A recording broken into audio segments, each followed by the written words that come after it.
In today's video, I am going to teach you how to make an image appear when hovering over text in Wix. Start by logging into your Wix account and opening the website you want to edit.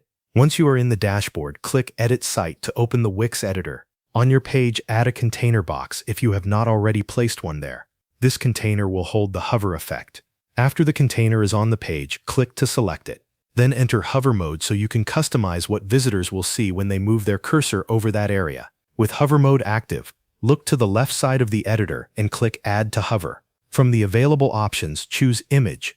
This will place an image element inside the hover state of the container. After the image appears, click Change Image and select the file you want visitors to see on hover.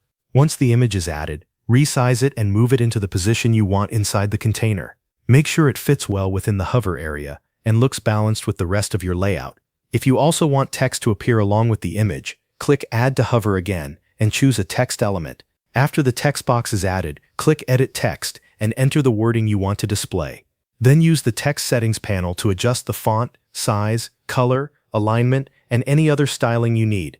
Next, arrange both the hover image and the text inside the container so they appear exactly the way you want. You can move elements around and fine-tune their size and spacing until the hover design looks clean and intentional. When everything is in place, click Play to preview the hover effect inside the editor. This lets you check that the image appears properly when someone hovers over the container. If needed, make small adjustments and test again. After you are satisfied with the design, click Exit Hover Mode to return to the main editor view. Then click Preview to test the effect the way site visitors will experience it. Confirm that the image appears correctly when hovering over the text or container area. Finally, click Publish to make the changes live on your website.